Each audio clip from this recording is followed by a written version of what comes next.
Meli, Alonso, Elena, Alonso, ¿me escuchás? Elena. Hola, sí los escucho. ¿Cómo están? ¿Cómo estás? ¿Todo bien? Bien, bien, por suerte. Gracias por recibirme. No, por favor, A muchas vos. gracias a vos por haber atendido esta llamada. Para nosotros es muy importante que podamos concientizar esto, ¿sí? Contame primero que nada qué significa Soncoy y por qué le pusieron ese nombre a la fundación. Bueno, Soncoy significa corazón mío en quechua. Así que nos parecía lindo hacer algo que esté relacionado también con el arte, con la cultura de nuestros orígenes. Qué hermoso realmente. La verdad que me conmovió muchísimo el video y obviamente, como decía Mati hace un ratito, hay que visibilizar mucho más todo esto porque mucha gente no lo sabe, ¿no? Y justamente, ¿cuáles son las principales causas, para que le dé una cardiopatía a un niño? La verdad que no se sabe hasta el día de hoy las causas exactas por las cuales se produce una cardiopatía congénita. Okay. Acá tenemos que tener en cuenta que no es una enfermedad adquirida, una cardiopatía congénita, sino una malformación que se da en las primeras semanas del embarazo, cuando se está formando ese corazoncito, se forma mal, lo cual hace que tenga algún problema físico o algún problema funcional ese corazón. Hay un montón de tipos de cardiopatías congénitas con diferentes tipos de complejidad también. Pero lo importante es saber que si bien hay algunos factores de riesgo que aumentan las posibilidades en que un bebé nazca con una cardiopatía congénita, hasta el día de hoy no se saben las razones específicas. Por ejemplo, en mi caso y en la mayoría de los casos que han pasado por nuestro grupo, por nuestra organización, no es una mamá que cumple con ninguno de los factores de riesgo del embarazo para que se justifique ese diagnóstico. Claro. ¿Y cuáles son las complicaciones o las dificultades más grandes que se plantean con una cardiopatía a la hora del diagnóstico, Meli? Mira, es complejo esto porque el problema es que ninguno de los estudios que diagnostican en sí una cardiopatía congénita está dentro de los estudios obligatorios dentro de la pesquisa, ni en el embarazo ni la pesquisa neonatal. Hay una ley en Argentina que hizo oficial un programa de cardiopatías congénitas que ya existía, pero en esa ley, si bien se asegura supuestamente el diagnóstico prenatal, la verdad es que no cambiaron nada. Y los estudios que se requieren para que se diagnostique esta cardiopatía congénita a tiempo no están incluidos, no son obligatorios. La mayoría de la gente no tiene información, así que es muy difícil que se diagnostiquen de forma prenatal, que es vital, es muy, muy importante, porque estos chicos tienen que nacer en un lugar que esté preparado para recibirlos, por la complejidad de su caso, ¿no? Que uno se da cuenta en el momento en el que nacen, si este chico va a necesitar asistencia específica, si va a necesitar una cirugía más adelante, si solamente va a necesitar controles. Así que nuestra mayor dificultad el día de hoy es en que este estudio, que es un ecocardio fetal, como vieron en el video, no está incluida, no es obligatoria, y bueno, la mayoría de las mamás no saben que se la tendrían que hacer para poder descartar, ¿no? esta enfermedad.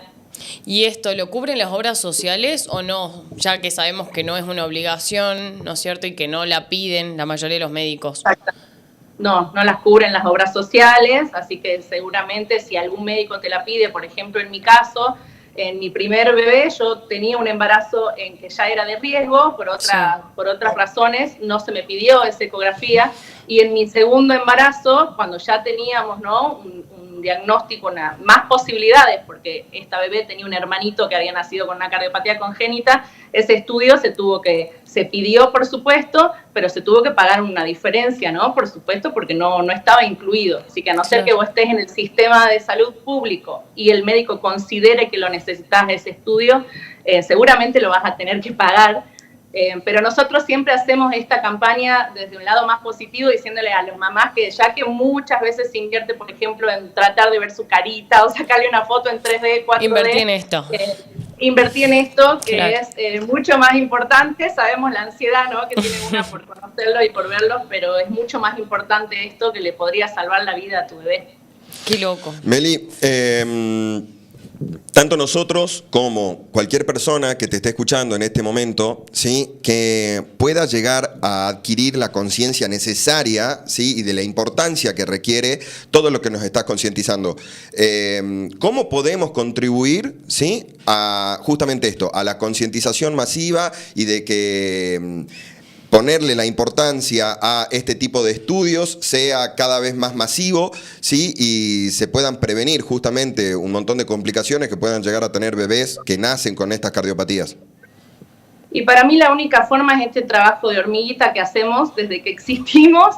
Hay un montón de organizaciones que lo hacen a nivel nacional, nosotros lo hacemos en Salta porque no existía cuando nosotros tuvimos nuestro diagnóstico. Yo, ex estudiante de medicina, con embarazo de riesgo, te digo, y demás, no tenía la menor idea de la existencia de esta enfermedad ni de la posibilidad y sobre todo de la incidencia. Lo que no sabe la gente es la incidencia que tiene, que es altísima. Como para que se den una idea, esto es una comparación, pero no, por supuesto no hay una enfermedad más o un síndrome más importante que el otro, pero para diagnosticar ciertos síndromes, por ejemplo el síndrome de Down o trisomía del 21, del 13, del 18, hay un estudio que está incluido, que es un estudio que se hace en semana 12, la translucencia nucal y demás, hay una ecografía. Y en esos casos tienen una incidencia, el de síndrome de Down, que es el más alto, que se descarta, en ese caso tiene una incidencia de déjame ver, cada 800 niños pueden nacer con un síndrome de Down, ¿sí? Las cardiopatías congénitas tienen una incidencia de 1 en 100. Es claro, altísimo. es mucho más alto. Así es muy alto, no está incluido. La mayoría de los chicos nacen sin diagnóstico. Y esto que les decía, que hay chicos, por ejemplo, en mi caso, mi hijo nació con una cardiopatía congénita compleja, sin embargo nació estabilizado, no necesitó de una ayuda para mantenerse con vida hasta el momento de la cirugía, que en el caso de él fue a los 3 meses de vida.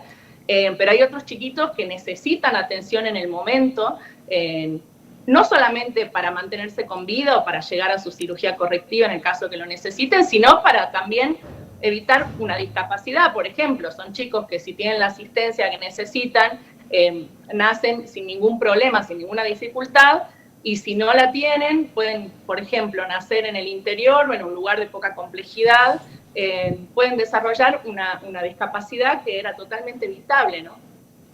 Tal cual.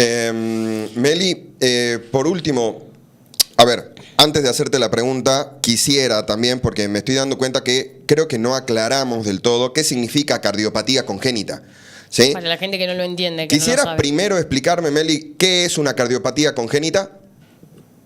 Una cardiopatía congénita es una malformación del corazón que se produce durante la gestación, o sea, cuando se está formando el bebito, en las primeras semanas de gestación, cuando se está formando su corazoncito. Es nada más que eso. El bebé se está desarrollando y por alguna razón su corazoncito o no se los forma vasos, bien, ¿no?, que están relacionados, porque también está incluido dentro de las cardiopatías congénitas las afecciones que son de los vasos principales que trabaja el corazón y no específicamente del corazón, ¿no?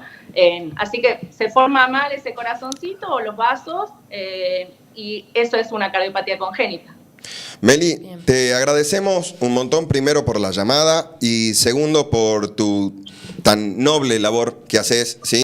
Nos encanta. Hermoso porque encima poder sabemos ayudar. que la fundación, además de todo su accionar, tiene una función muy importante de acompañamiento con los padres.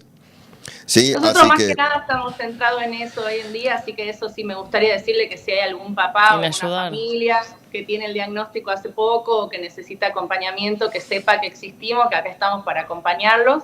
En principio también impulsábamos esta ley, pero bueno, la ley al legislarse ya medio chueca, ya no tiene mucho sentido por ahora seguir luchando para que cambien ciertas cosas, pero vamos sí a nos dedicamos luchando a esto, a informar y acompañar a la familia sobre todo, que es, no hay nada que agradecer porque realmente es algo que hacemos con mucho gusto, que es lo que nosotros necesitábamos en su momento cuando nos tocó a nosotros y tuvimos muchísima gente que nos ayudó, así que es una pequeña forma de agradecer en todo lo que nos ayudaron y a nosotros, cuando nos tocó a nosotros. Muchísimas gracias, Elena, por todo y bueno, te mandamos un beso enorme, enorme para vos y para todos los que forman parte de la Fundación. Gracias por ayudarnos a informar y a concientizar. Gracias, Meli. Que estén bien.